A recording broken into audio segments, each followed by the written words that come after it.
Cool. Okay.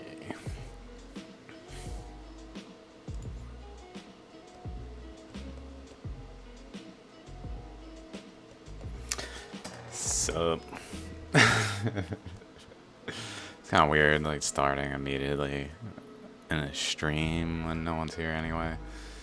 Like maybe someone will show up in a few minutes, but no one's presently here. But then at the same time, like in the future, people watching the video are like, dude, I'm here. Maybe it's not when you were recording.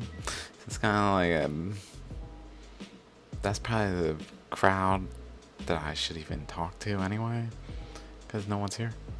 So sup dudes, I'll just get going then.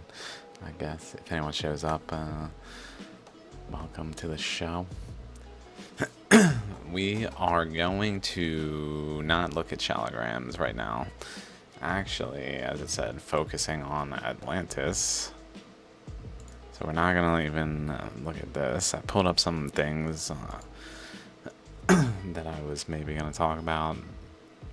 Not sure really where to take this, but good place to go. Hopefully the music's not too loud. I did not test it. This is from this channel, James C. Cox. I don't know if it's his music. I can't click that. Share embed to not have any of the ads that pop up while I'm recording a stream. That's not optimal. Or ever, really, because what the fuck. But, yeah, so... Oh, yeah, I was just gonna turn it down a little bit. Did I do that? Let's just turn it down a little bit.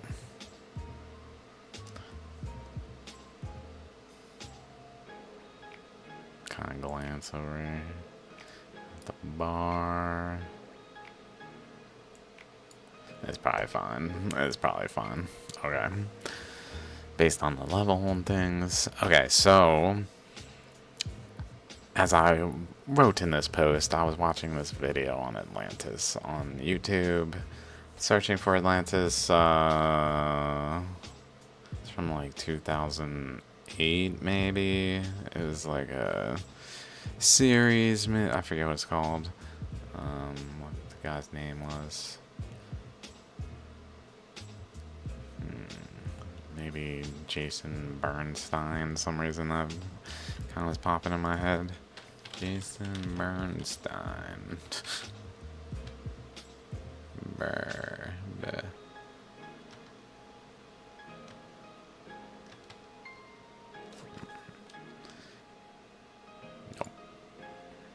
Okay. Anyway, I was watching this documentary, or whatever you want to call it, which was interesting, looking around places. He looked in, basically searching with people who were proposing locations, and one of them was in Greece, which is actually pretty interesting. It's an interesting find, because what they found was a little ridge. I don't know where it was. Maybe here.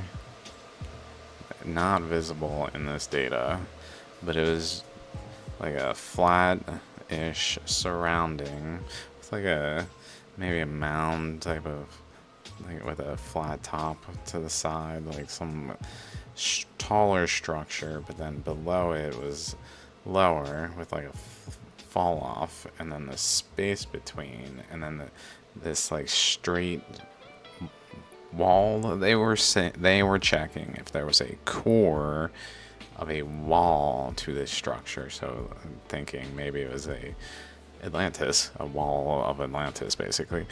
And they checked and like looked in the wall in the show, literally on the boat doing the actual experiments and having issues. Their cable got tied up, if that helps anyone who might know which documentary I'm talking about.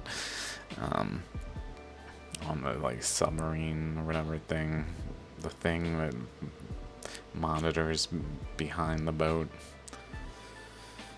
That I don't know what it's called, but that thing. And but there was that there, but it was natural. Like they concluded it was natural, but it was interesting because if we go to Europe,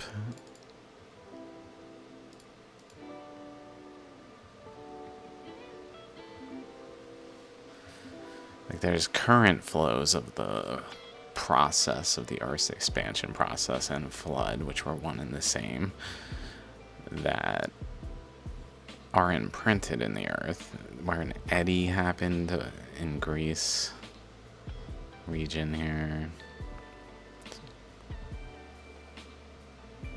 And stuff went on over here, so I mean,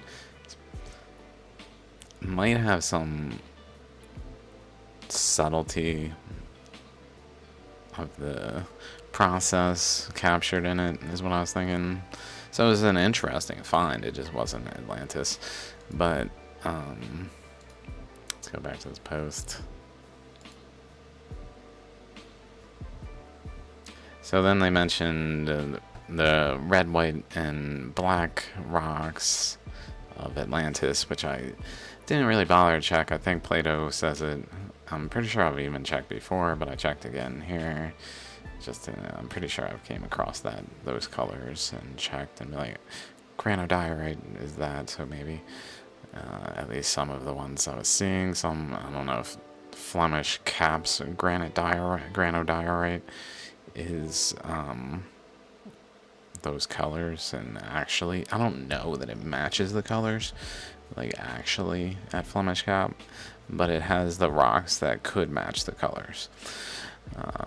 So like granodiorite, so like some of it is just like white and black, but then if we look at like this, like, and red pinkish colors are also in there, so it fits potentially, but it also, like, if we look at this one, there's really not any red in there, so it depends. And also, I mean, anyway, it wasn't really a focus of this. I just kind of moved on, but if anyone were to look at this, they might recognize, well, that's the point is, and if they don't, I'm telling you, that's what's going on. So, point is, though, I came across a paper that says, let me just open this paper. Structural configuration and tectonics of the Flemish Cap offshore Newfoundland from newly acquired seismic reflection data, 2023. And if I go actually over here, I should be able to view it.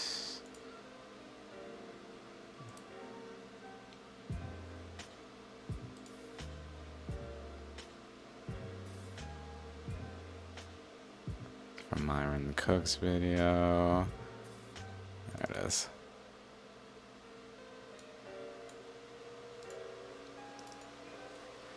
Okay.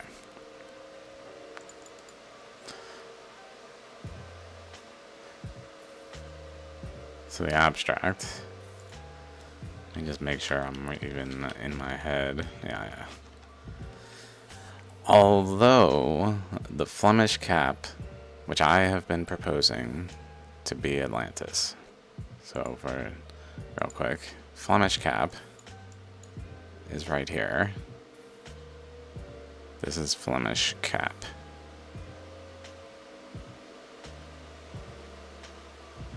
The location of the movie The Perfect Storm. As funny as what we're talking about kind of is quite the storm, actually. Maybe the perfect storm in terms of how it manifested what we see today. But with a lot of focus on Atlantis, Flemish Cap in my interpretation, which was apparently over here. So that led me in these papers to see that it was actually over here. PB is Porcupine Bank, and they are basically saying it originated generally there between PBK and GS, which are, I don't know, one of them is Goban Spur, but back to this though real quick. This paper said that Flemish Cap played a pivotal role in the opening of the Atlantic. And I'm like, this is a technical research paper that is the first words it says are, even though it says although, are saying Flemish Cap played a pivotal role in the opening of the North Atlantic. The tectonic history of this continental ribbon has been poorly constrained owing to insufficient seismic coverage. In this study, we present 13 newly acquired seismic reflection profiles over the Flemish Cap, on which seismic reflectors show highly variable seismic facies both on and beneath the top acoustic basement, with exceptional imaging of layered crustal structure. The upper crust is primarily characterized by transparent chaotic amplitude reflectivity, etc. Let me actually just go to what I underlined. Kind of use that as a focal point. Extensional systems within the continental crust of the Flemish Cap record a transitional stage between Paleozoic orogenic collapse and pre-Jurassic rifting. So something going on in the time of 541 to, I guess, 252. I don't know if Triassic, even Paleozoic is, and then Jurassic, so pre-Jurassic, so 541 to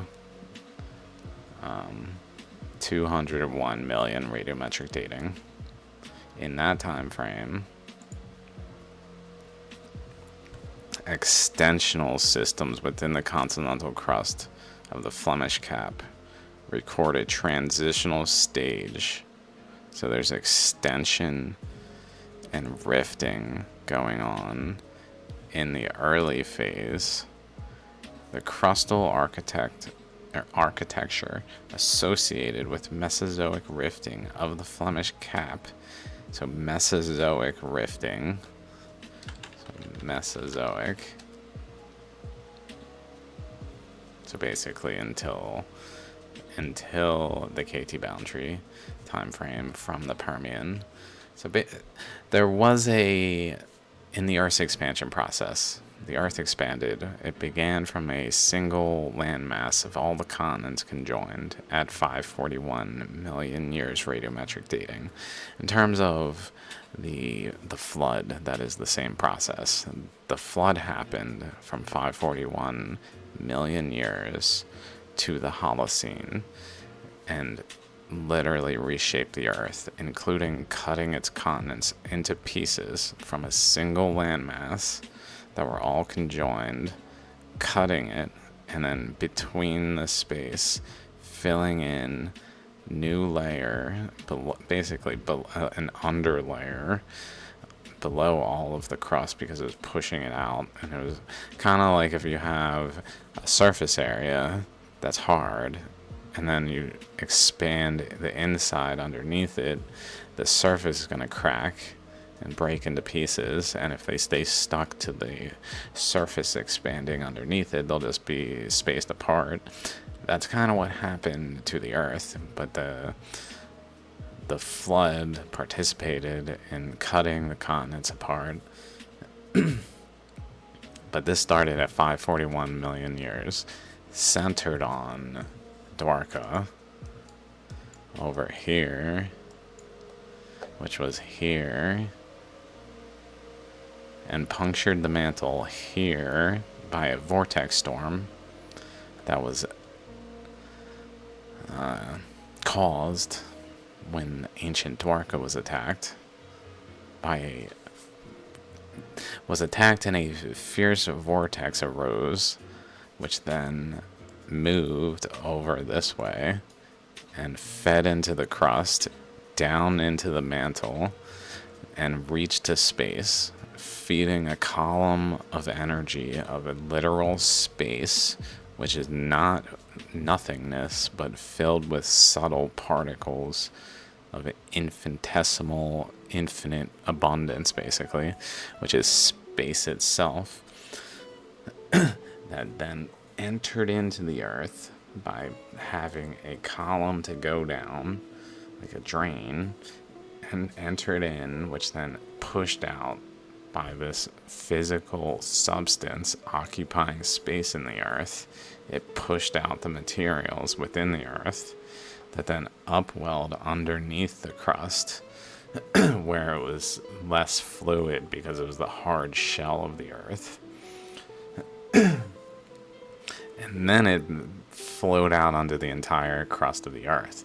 But it did so in a way where it literally went over this way to Atlantis and ran into Atlantis. Under the crust, though.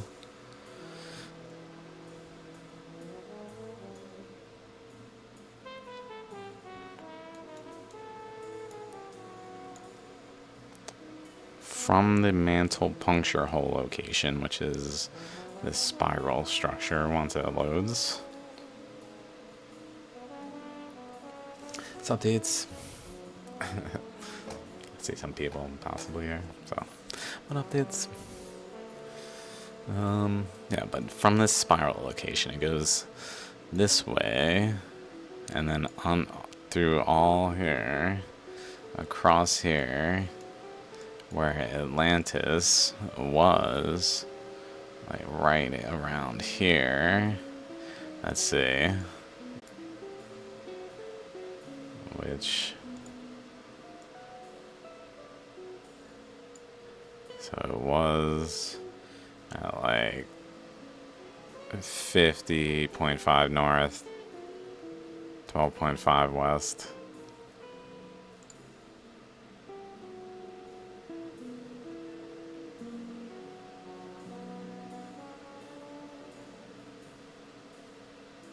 So like around here.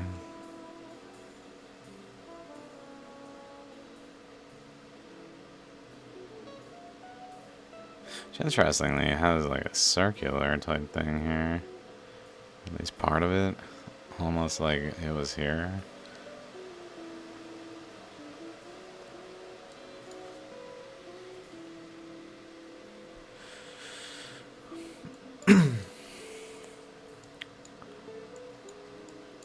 Flows out across though. Where is that? That's right there. So across. It's pretty much in the center of this flow, and then suddenly this undercurrent reaches this ancient ocean region of the Earth, because even though the Earth is a single landmass of continuous crust, kind of like it is now, just it was like only continental crust, no oceanic crust. That crust had its own like oceanic crust, which included Canada, where the ancient ocean was. I guess I can go back down here, not be weirdly over there. And when it went to the, which is also where Atlantis was, like in the ocean and as an island, this thing was an island in this ocean.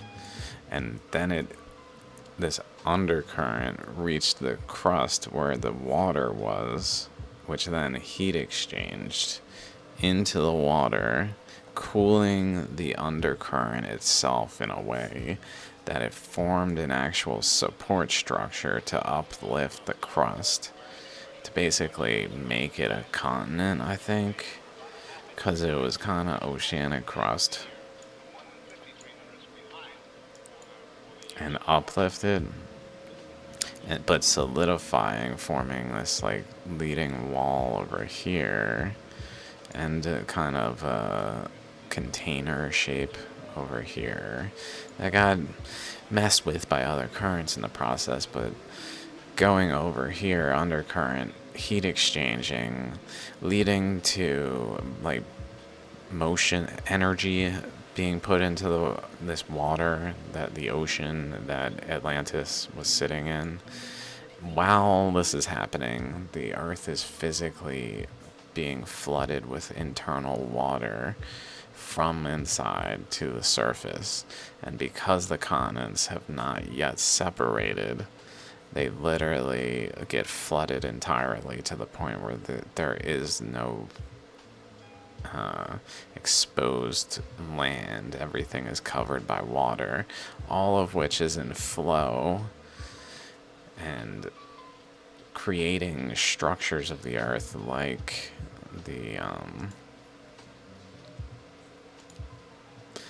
these currents.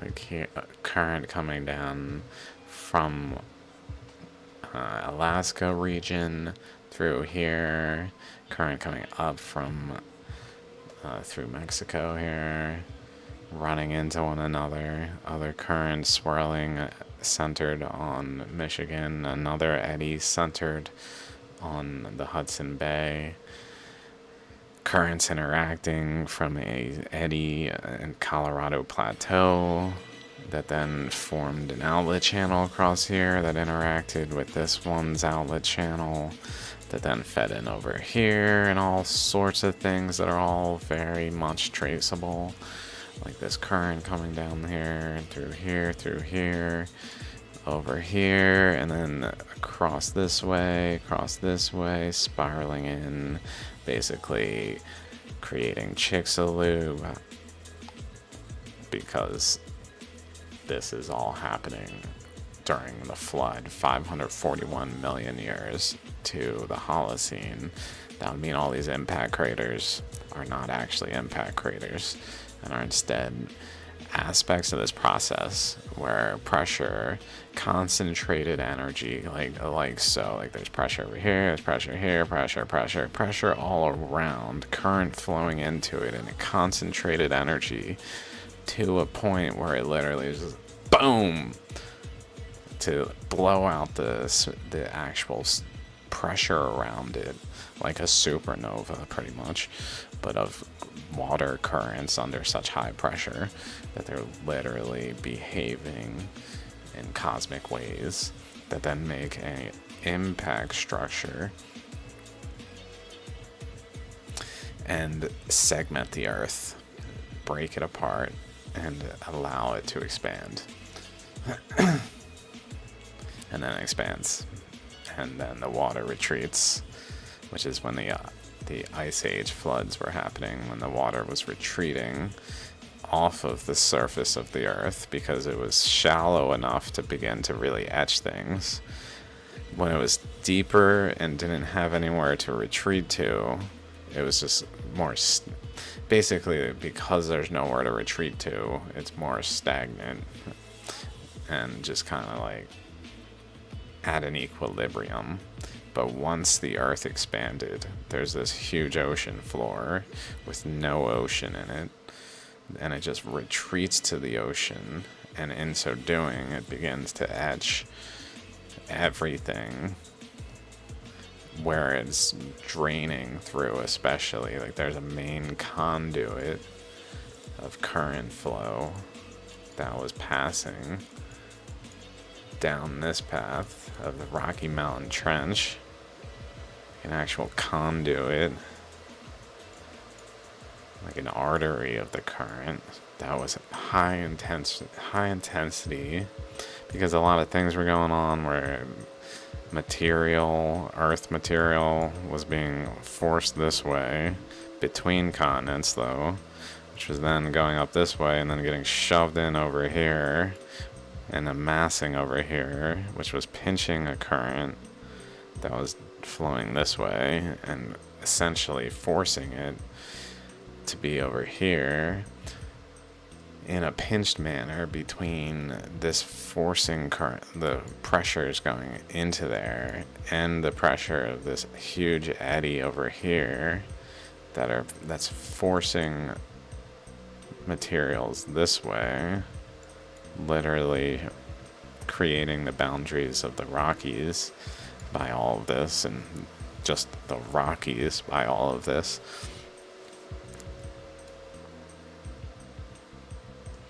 And then Flemish Cap was apparently here in this. And mind you, the currents on the surface are not all the same as the undercurrents. This is undercurrents. The magnetic anomaly map is undercurrents. Things going on below the surface. Kind of like my research. And then overcurrents are not necessarily the same. The same structure is not there. Like this, I use, for example, this spiral here. No, there's no spiral on the Earth here, which is where it is. I mean, it's perhaps there's some indication. I don't see it though, but it's right here. It's bounded within literally the boundaries of this chamber of this ammonite thing that I've talked about before. The center there. Chamber, spiral, ammonite. And then that, so ammonite, larger ammonite where that other one is, and then a larger one here, where all these currents are swirling at this like epicenter that is spraying current over this way into Atlantis. So all this to just kind of put a framework of what I'm going to say, which will be relatively short details, but just why what I'm going to say is what I'm going to say. It wouldn't make sense without the context. Okay. So when I looked at this, I was like, well, let's say Atlantis was here. And just from a current standpoint, it looks like maybe a current went through like this region right here.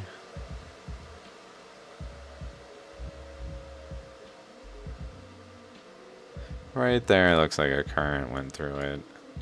And over here too, as well as probably over here and around it, like over here. But like what we're seeing though is kind of pointing, these things are pointing at where Flemish Cap apparently was.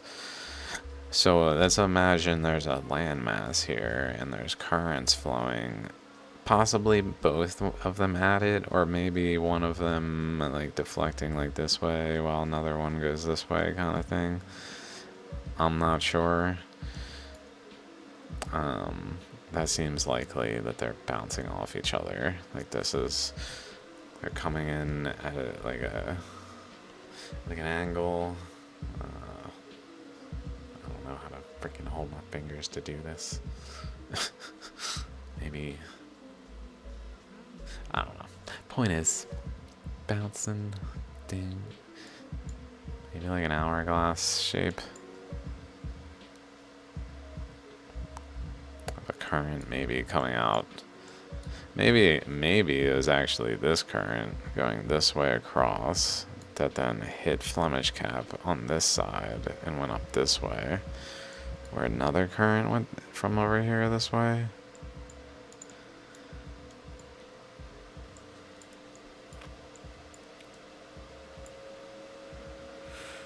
I've generally, if you look at this image, or not this one, the Europe one,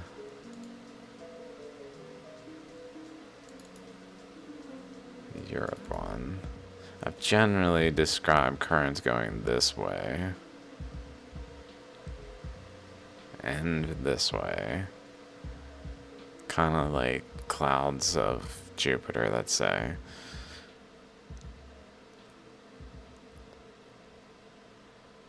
But like up here is more subtle. This I feel generally more confident about, although this I'm not completely sure. This area, I saw something, I think it might be backwards.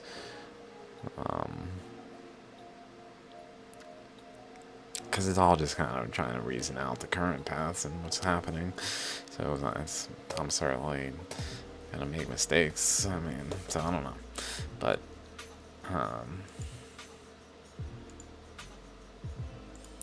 there's definitely current leaving North America out of the Great Lakes, like almost like a sack that gets filled, and then it's, because it's so full, it has so much pressure that it starts pushing and then in on itself and forms a conduit outlet. Like it's not an inlet, it's an outlet. This is the way the currents flow out. It was probably just going with much more vigor through here to a point where it actually crossed out across.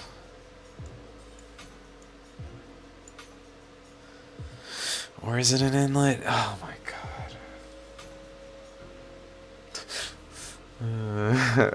I gotta think about it. It's both angles.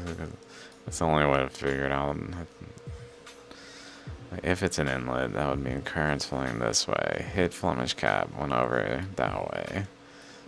Hit it, went over this way. And went in, at least for a time. Kind of like going uphill and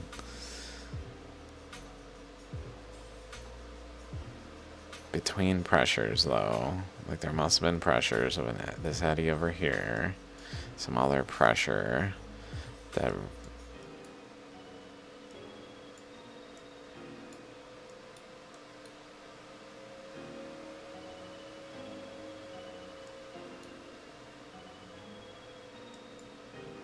some other pressure that was generally focusing it this way and feeding water into here. So maybe there's an eddy here that's pushing out a boundary that wouldn't necessarily want another eddy in its presence right next to it here. Like if it were to just physically be pushing out its boundaries, it would probably do just fine. But there's this other eddy that formed in its boundary, so that would suggest maybe a current was able to like penetrate into the space of this eddy, because it's kind of like pushing out, because it's an eddy. Like it's not just stationary, stagnantly sitting there. It's physically a vortex of water centered on the Hudson Bay that is flowing generally around North America in a not like a huge eddy to a point where it's like drilling into the earth, but just like it's definitely eddying. There definitely was an eddy going on here, and it was holding the space over here, pressure, so it had to like exceed that pressure at least in a region, maybe not like the whole interaction of the flows, but enough to like get in a part to then fuel into there, get in there and like feed in this excess current that's not flowing the same as the rest, that then itself leads to an eddy over here. So it's possible that that's actually like why this eddy even happened, is because the current was hitting Flemish Cap over here. Boom. Just flowing through. That's good, that's good.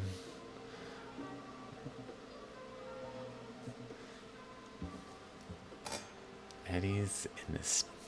What have you done for me lately, Eddie? Makes me.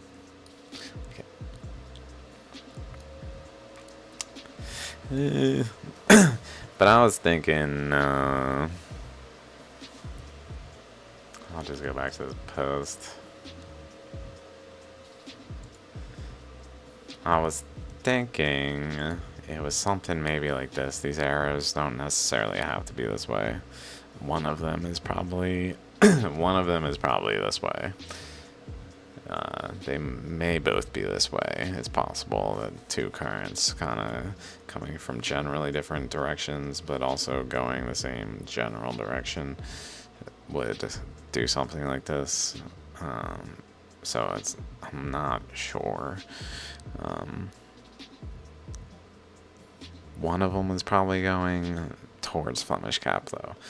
And I feel like both, because it's just like focusing it. I guess it's possible this one like goes directly up here and goes that way, while this one goes directly in opposition and goes over to Great Lakes.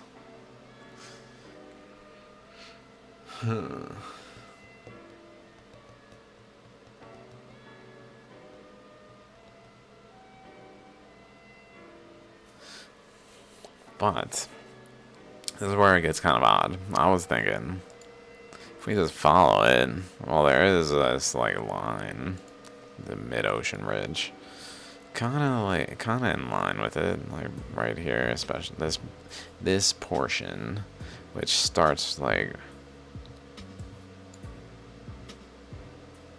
kind of around the Strait of Gibraltar, at the Azores, even like the portion that starts at the Azores Plateau.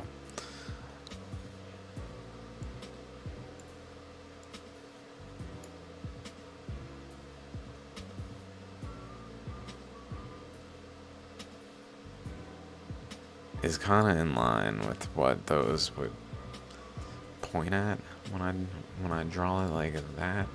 I mean, maybe I cheated a little, and maybe it's more over here, but it like currents bend, so it's possible that there is a relationship between this over here and this portion here. Then I just keep kind of following that line of reasoning. Well, what if it, like, whatever is going on here, I don't know exactly, I haven't deduced it, like, in terms of the current flows, but it seems there was a current pushing into Flemish Cap that was segmenting it from Ireland, where it physically was more part of Europe than it is now. I mean, it was also part of North America, because they were conjoined as one unit, but it has since become part of only North America and not Europe, because there was a pressure exerted from the European side on Flemish Cap, and maybe another counter pressure from over here if this was an outflow. I don't know. That then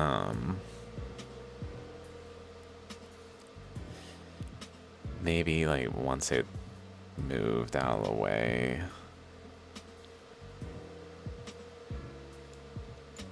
was able to begin to etch this better. I don't know. But then this continues, so if we follow this path though, over here, I went over this way, I just drew a line. I said, what if I go from this point where Flemish Cap was, and then through like this general area, but I'll just keep going through that general area.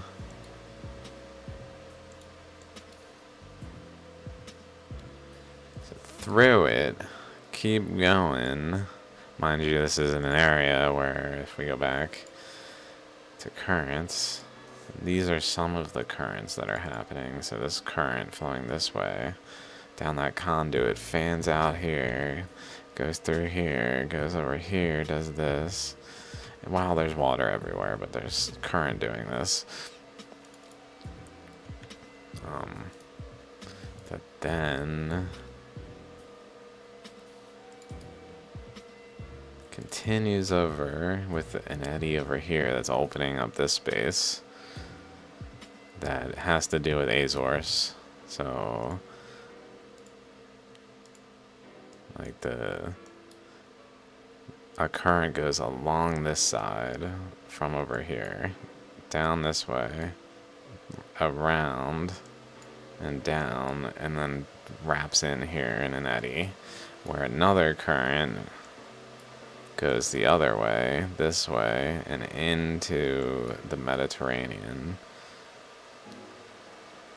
And another current comes off of Africa and runs into that here and wraps around and goes down this way. So they're creating this like triangular wedge location here. But that's as the ocean opens, the wedge is being formed. But before it opened, the what's that sound? So many things.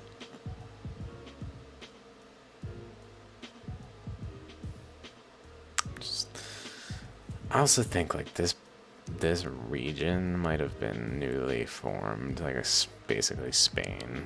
I'm not completely sure, or Iberian Peninsula. Sorry, Portugal.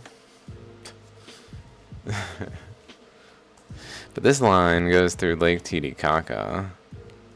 That's odd. That's a little odd, like.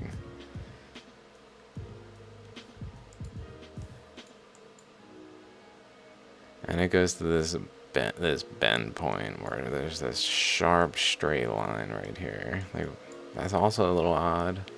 Also a little odd.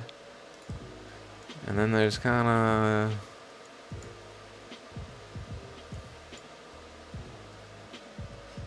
this, like this abrupt in portion.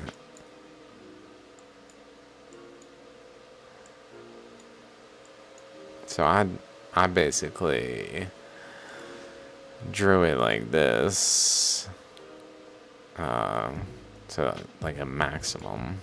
So this was assuming like the line from where Fulmish Cap was to where the oceanic crust, mid-ocean rift bends this way and is kind of in line with the point of this like gun of this spray gun looking location where it's just spraying, where it's in line with it though. But if I instead followed this line right here, this points at here. If you follow my research, a very, very important location. The epicenter where currents were getting concentrated when the Earth was expanding. When Hawaii... Can't really talk about on this map. Why is he mousing over Australia and saying Hawaii? Hawaii formed as a sphere. The entire Hawaiian Emperor Seamount chain formed as a sphere contained under Australia in this area where an ammonite structure formed by currents all coming together as at the focal point of Australia in the earlier part of the process, but then that led to a decay process where the focal point actually moved away as a sphere over here, which was over here, and that sphere then when it was here was at this position, even though it's over here is where that was.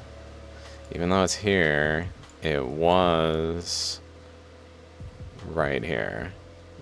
The sphere of Hawaii was here, under the crust though, before it emerged.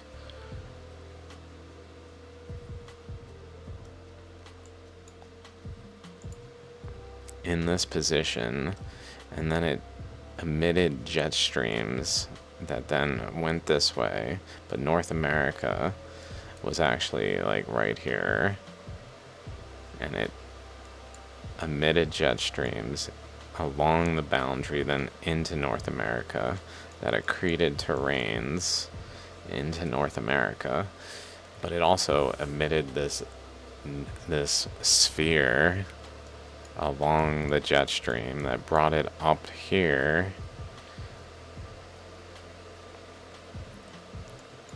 which was actually over here, right around here, I believe. Maybe even there, where it reached the North Pole, the sphere, and that caused the Earth to expand. When it hit the North Pole, energetically, the sphere got there and messed with the dynamics of the Earth, current flows that were happening so much that it essentially ripped the Earth apart, where this and this were once conjoined. This was folded in here, and these were folded in up here, where this boundary was all the way up here, and this boundary was all the way up at the same location on the opposite side, and it got swung out over here, swung down and shoved Hawaii, where it was running into the Philippines, pushing the Philippines along, and then the Philippines ran into resistance at the bend of Hawaii, which led to this crater, this largest caldera on Earth, or largest crater on Earth, whatever this thing is, Popka, I think it's a crater, or a caldera, Popka Caldera, I think that's what it's called. I might be thinking of some place in Florida and trying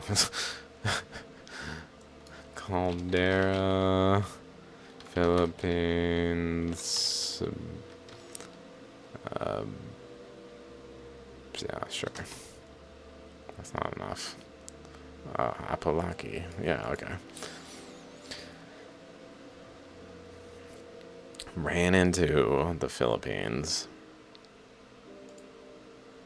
created this caldera,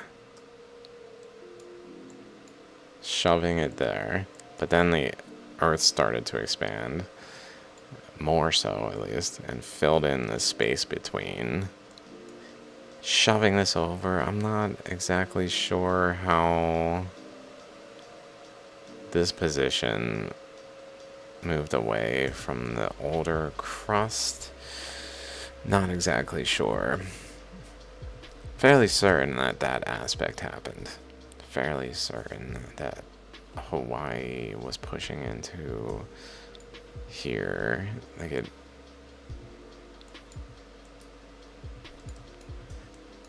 There's a lot of details in here. Like if we look here.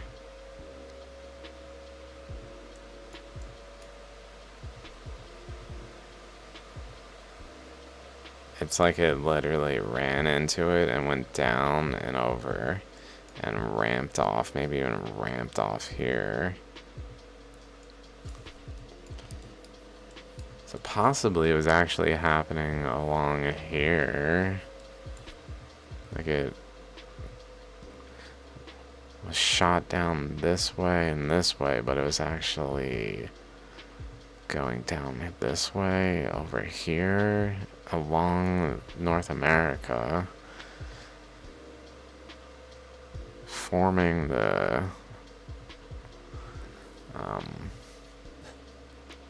yeah, that kind of makes sense. Like, it went down this way and then was kind of held in position as it was rolling, breaking in pieces, and then it stopped in the process here, but the Earth kept expanding and filling in the space between over here, shoving it away from North America. But at the time, it was actually going boom, boom, boom, and rolling off here, and essentially between North America and Papua New Guinea.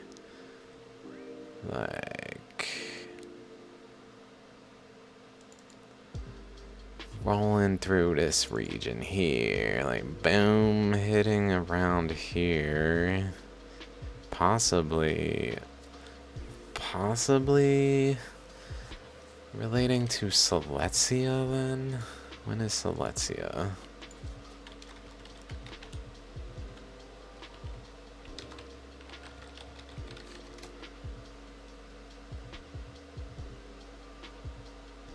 Possibly. Quite possibly relating to Silesia. Because this Apolaki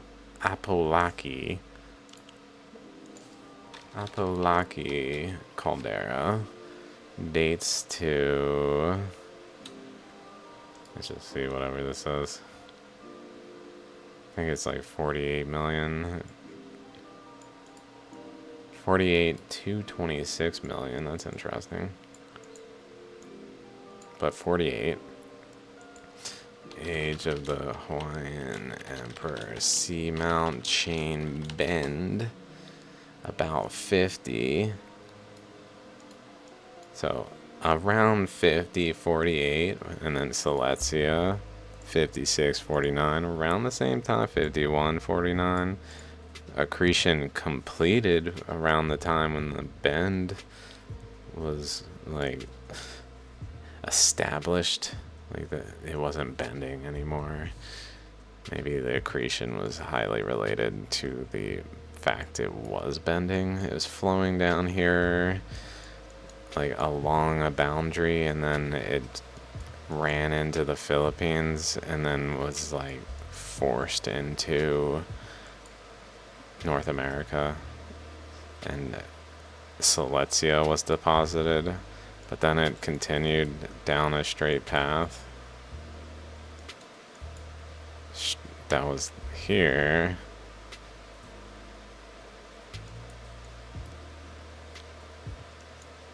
All the way down to around here, or wherever that is here. All the way down to around here, and probably participated in breaking the continent apart, like breaking the bond. Came through, broke the bond. Break, break, break, break, and then down here, it almost like leads to this huge bond breaking. Boom. Instead of being flat and more straight, it's got this like bulging like arc outward, which was happening here in this area. So this is where I guess it stopped before it got there, like around here. It stopped around here. It's looking like, or even very near, because this was here. So just based on this, following this line, it looks like it stopped just a little after it, like right around here, at which point the Earth just started to explode open, because it was broken enough that it just fractured the rest of the way. where this cracked, and then this cracked, and then this cracked, and the Earth truly expanded to a new radius.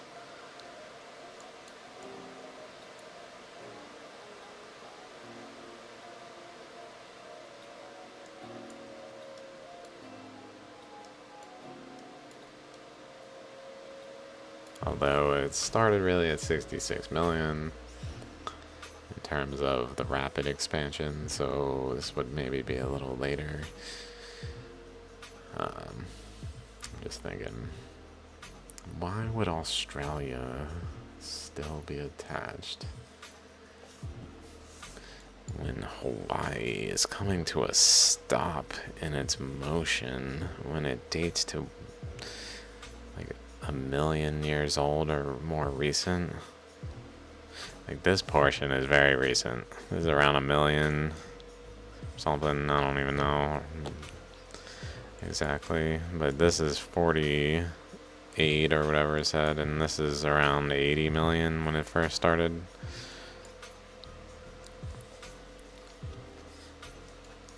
Okay, so the point is, all that detail, Hawaii was over here at this point where this energy, particularly along this line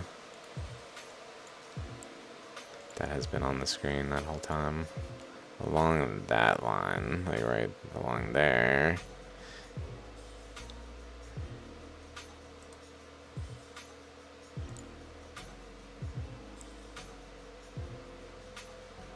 at least the early part, I guess, kind of turns after that to go in order to go to this location.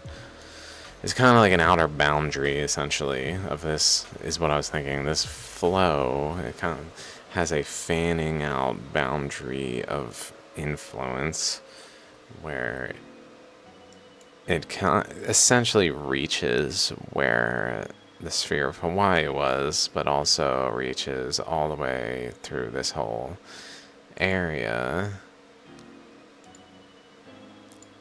I know this is a lot of detail to not even have talked about Atlantis very much.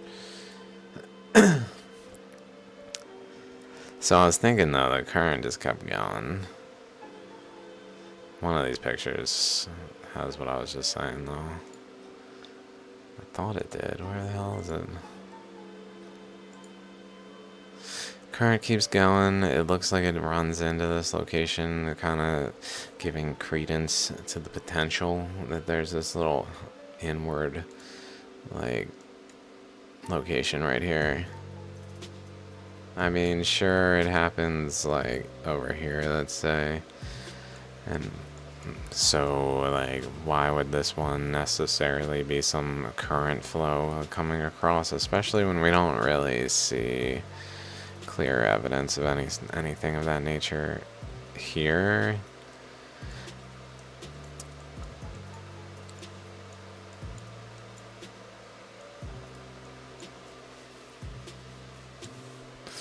But this current, though, if I go like this, though,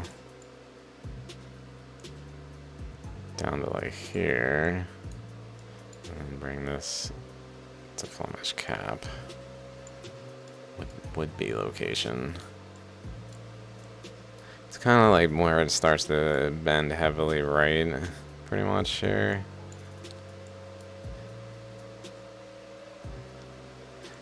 It's like, in essence, my point is, it looks like this current from over here physically was able to reach the Andes, and then maybe even participate in holding at least some of the pressure, because currents are flowing over this way, down through here, across northern Africa, out into the Atlantic, but not before the Earth expanded. It was flowing onto South America from Africa, and then the Earth started to expand, and then it flowed directly into the Atlantic. But it was flowing onto, maybe that's why, maybe that's actually why, now that I think about it, maybe that's why South America is not heavily eroded because it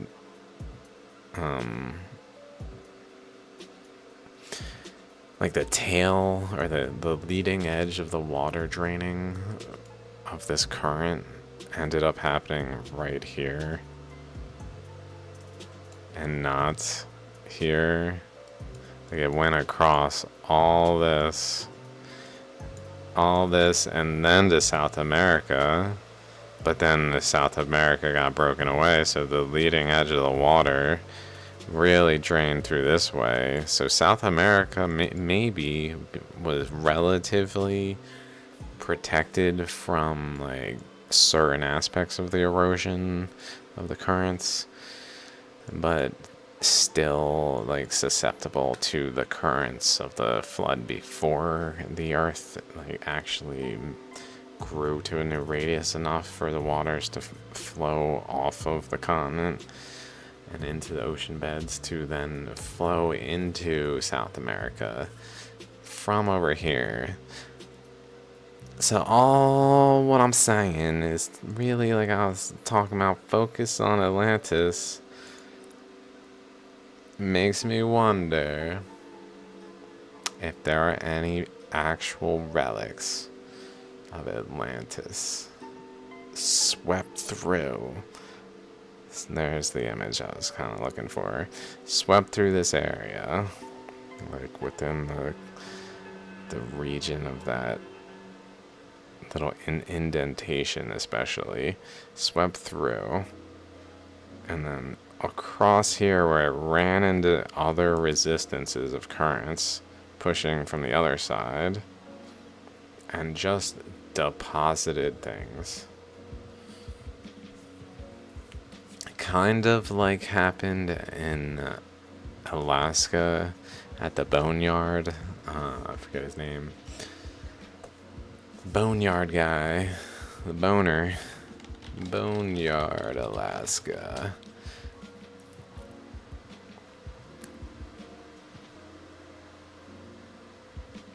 I don't think his name is Paul Lawrence. John Reeves, that's it. Like the boner. John Reeves finds a bunch of fossils and other things somewhere in Alaska up here where a current flow is just bringing all sorts of living carcasses and debris, literal debris, to this dude's residence, to where he lives now. Not bringing it now, but brought it then during the flood, deposited it like a jet stream, and now it's just there being found. And then over here though, there's maybe if Atlantis was sitting here in truth and a current physically was flowing into it in truth with enough power generally in the current to cause the continents to separate and the earth to expand, then it stands to reason that because it's a focal point, like not just in general, but because it was focused, because there's an actual focus to it, whereas Egypt maybe doesn't have that focus, that focal point, so like the pyramids maybe didn't get as just swept away as some debris here might have. Say, it's just hypothesizing here. Then maybe it's possible it brought stuff all the way over here. And here's Cusco, though.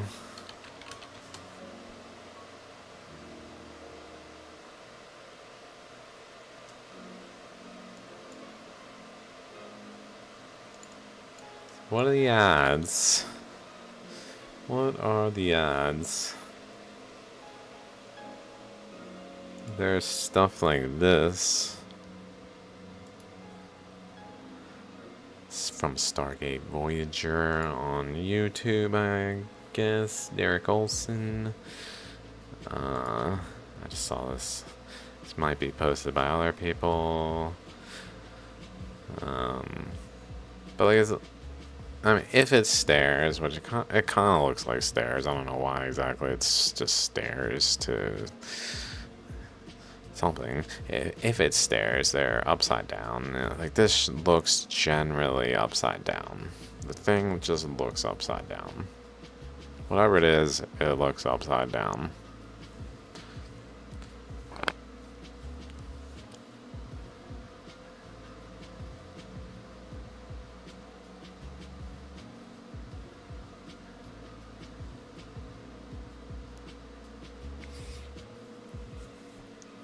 Look at those cracks in it. Oh my god, I'd love to inspect this.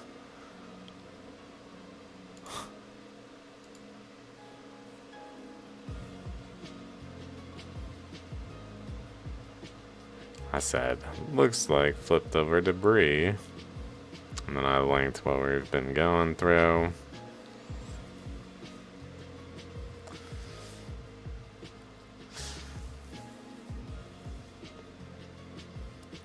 So now I'm kind of thinking, is that what's going on at Cusco? Could all these things be found? Like it's possible the ones that look like debris, but then what about some of them that look like standing structures? Like, what about that? Is that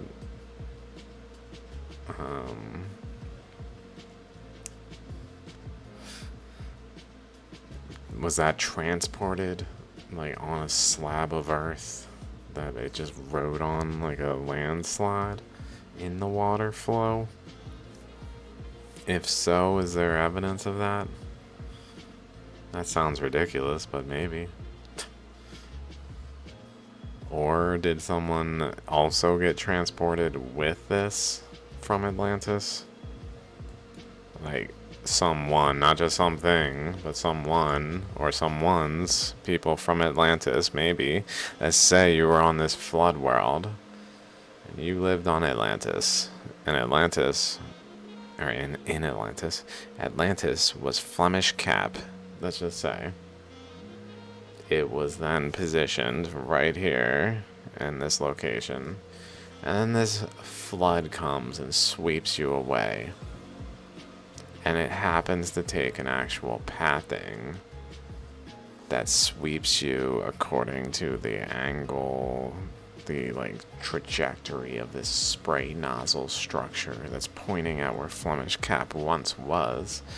Shoots Flemish Cap over here, but shoots you down this way over here, where finally you run into the currents you're in, run into some resistance, and underneath you there's this uplifting of mountains happening, and then the water starts to retreat, and then you find yourself deposited in some mountainous terrain of the Andes. It kind of makes sense to me that that's where Atlanteans would be most likely to be found. Like actual, like the immediate ancestors of people actually from Atlantis that then were taught things that other places didn't quite get that knowledge. And then here we are looking at the South America, and like it's totally different, like the ayahuasca, all these things that are, it's just like a whole new world in some ways, like shamanism. Like, maybe it's because there was some Atlantean knowledge retained, and maybe they didn't like build, or maybe the structures that are like more built there, like Machu Picchu and things, are from Atlanteans who were still alive after the flood, or very like close descendants who could have directly learned from them. So there was very little telephone game lost knowledge going on, enough to build some structures, but then they died off and the knowledge was lost, relatively speaking, and the degradation began where the stonework started to be lesser.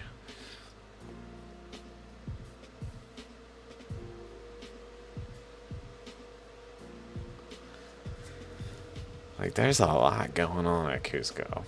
I haven't really looked into it that much, really, in South America and that much in general. But it just constantly comes up as a topic of like megalithic structures and things and curious ancient features. I mean, what about like where's that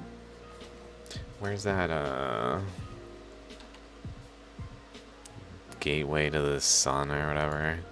Gateway of the sun, maybe? Yeah, this thing, Sun Gate. Where is the Sun Gate? Western, or in Bolivia. Where art thou? Puerta del Sol. Puerta del Sol.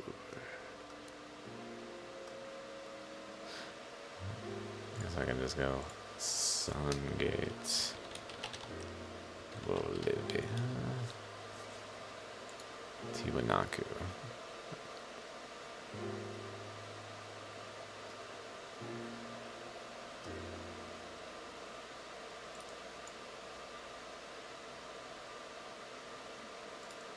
So it's at Lake Titicaca, which is the most directly in that line.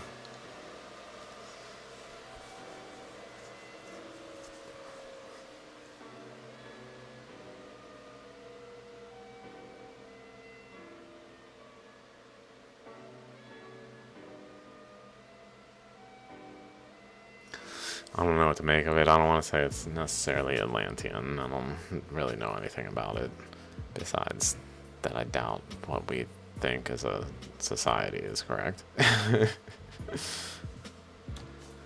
see what... I mean, right there it says 500 to 950 AD.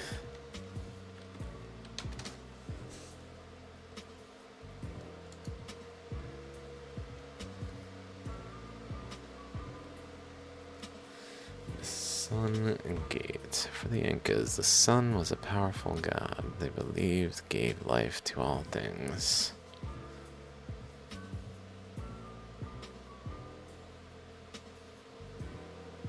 Gates of the sun were designed to allow the sun's rays to enter the city and bless it with its life-giving power.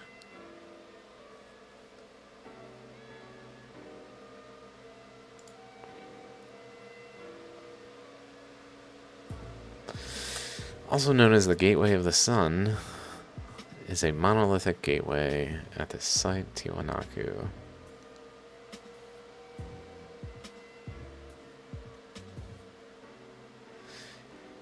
Okay. Pseudo-archaeology. Among the early investigators interpreted this monument in the context of erroneous theories when early contact with Nordic Aryans lacked modern data and methods and are now regarded as pseudo-archaeology. They didn't give any details. Oh, I guess that sounds interesting. Nordic? Someone suggested the Sun Gate as a Nordic connection.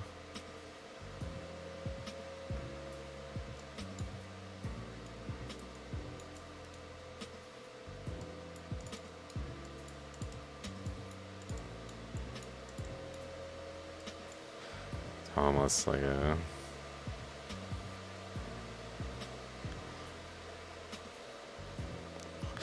phallic region of the earth.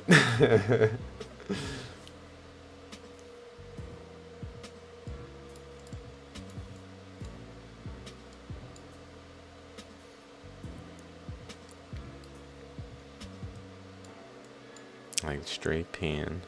Peeing on Atlantis.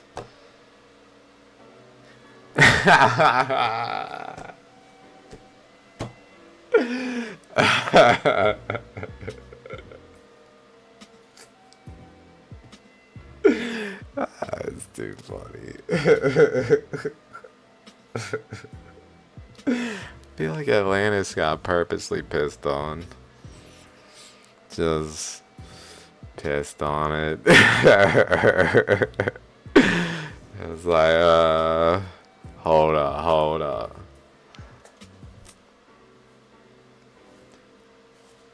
You guys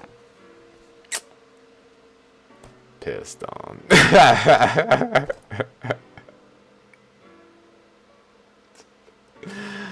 Oh, a wave comes from Dwarka. Like, what the fuck?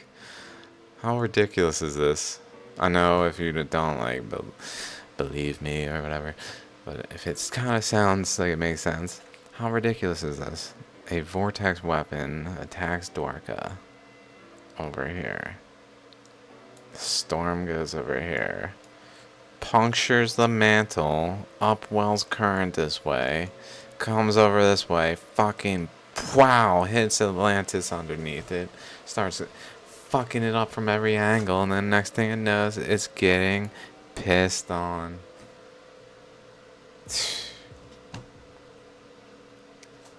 It wasn't even the direct target. It was like not. It wasn't collateral damage because it was getting fucking pissed on, but it wasn't the target. That's. I mean, that's crazy. That's honestly crazy. It's crazy to think about a lot of these things. Like, wait a minute.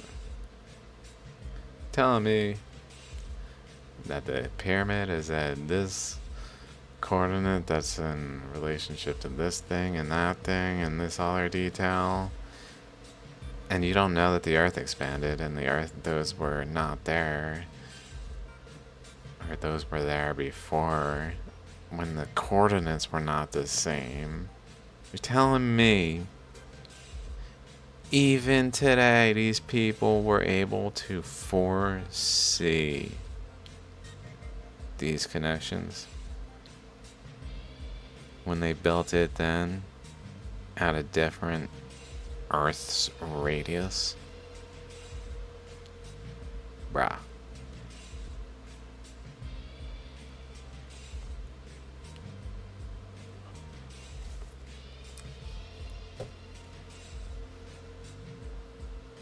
They were on some shit. They were next level, broskies. That's what was going on. They were next level.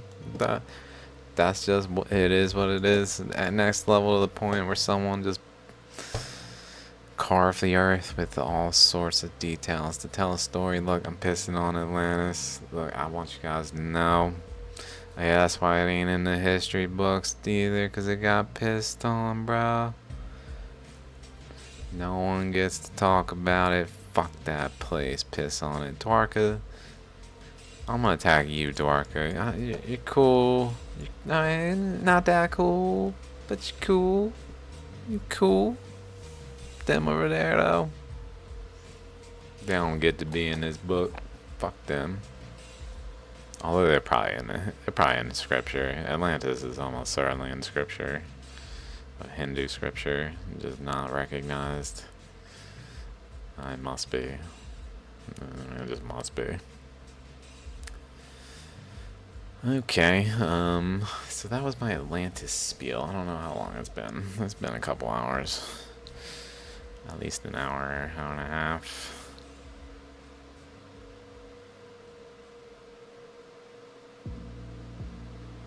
Then there were papers, but I did not click them.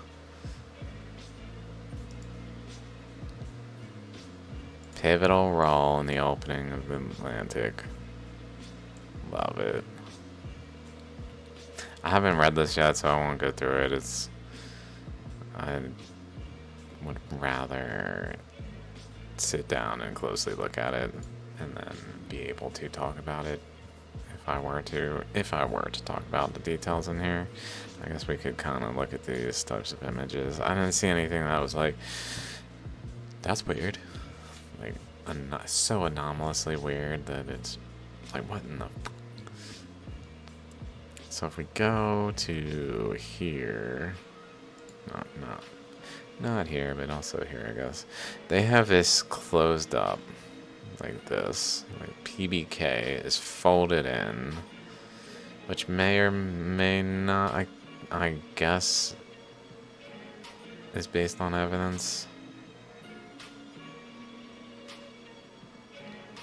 I feel like it kind of makes sense just looking at it,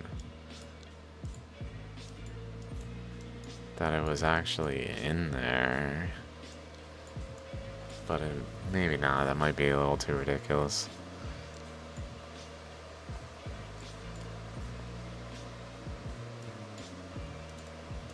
Or maybe it was more so like in front of it, at the outside of the spray point.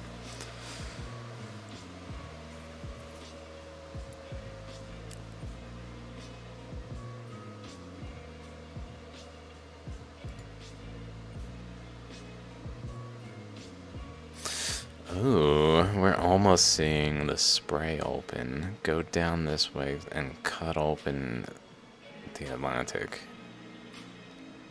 Flemish Cap is in the way, it's hitting Flemish Cap, and then Flemish Cap gets pushed out of the way, and then it goes down that way.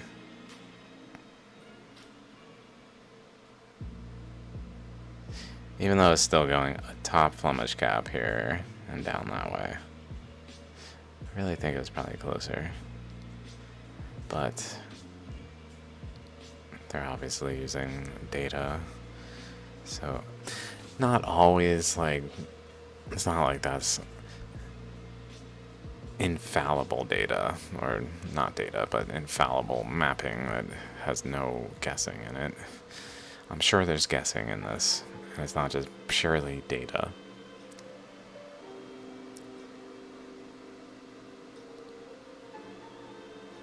But this is what I was looking for, is there's lines over Flemish Cap specifically that maybe like C1, we can look at that for like this is line F7, so let's say C1.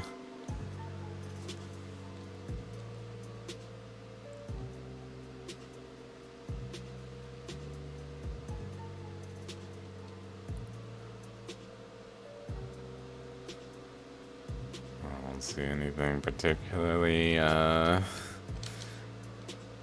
we go.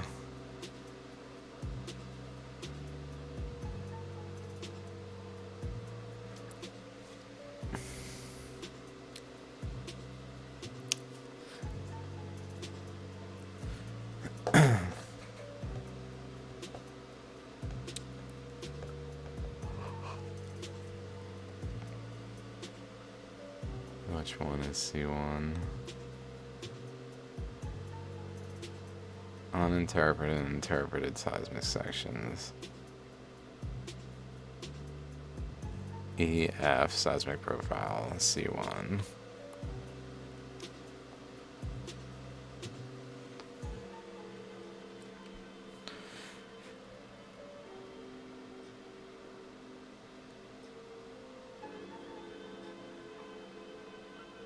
It's very like hilly looking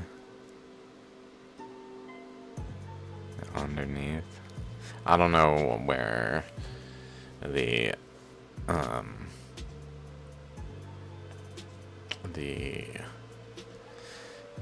pre 541 million years radiometric dating layer would be, like the Atlantis proper, not just like some sediment deposits that are covering it from like the Mesozoic period that are definitely there. I don't know where that line begins. Maybe it's here. That would be interesting. Although probably not.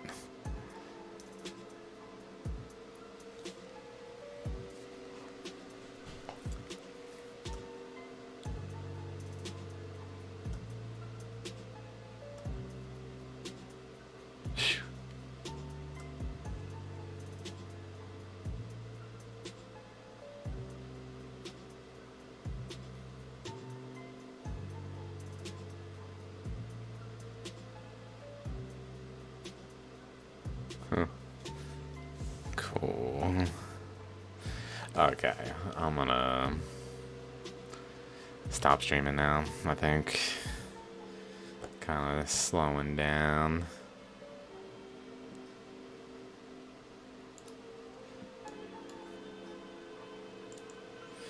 So I could think about this more. He's got a space guy. Got penis peeing on his back. Looking through that telescope or whatever.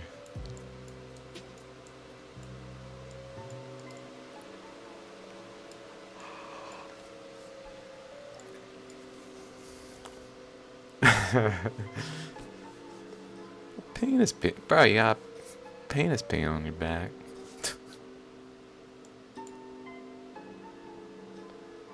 He doesn't care.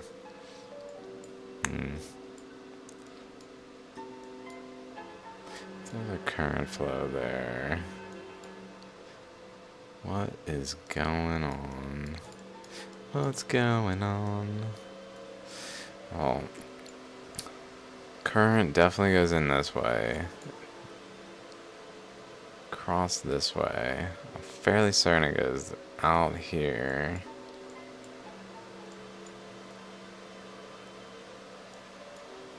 Pushes the boundary here.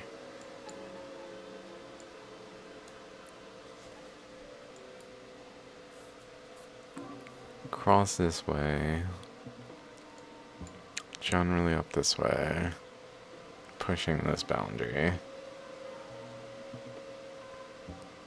It's going that way. And maybe that way. That would maybe create some of this general angle here. I'm just thinking maybe it kind of came out this way and went over here.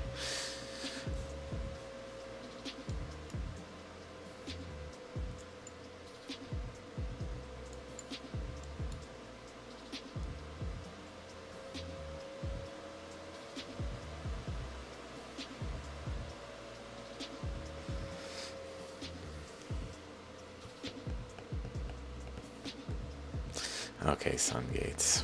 What's up with this thing anyway?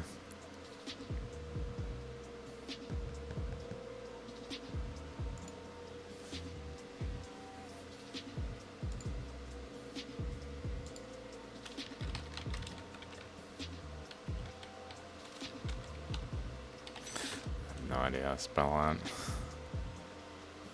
I'm not even sure that's the right place.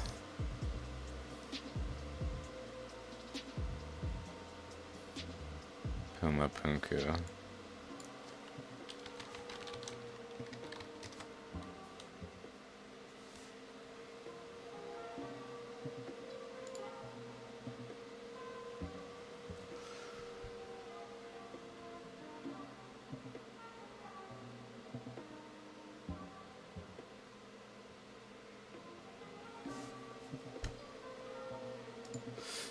Okay, let's see. This article by Rufat Rasulov. And that's it. Scheiße. Spitting on that shit.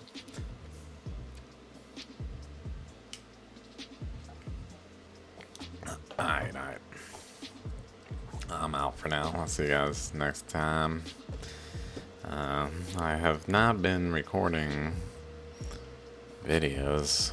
almost have to do it because I've been falling into a habit of just making streams, I think. I was kind of thinking I should do this Atlantis one as a video, because now it's in my live section and it's not in my just normal area. So now it's kind of separate from other things and not in sequential order, which is not optimal, but so be it. Alright, peace. See you guys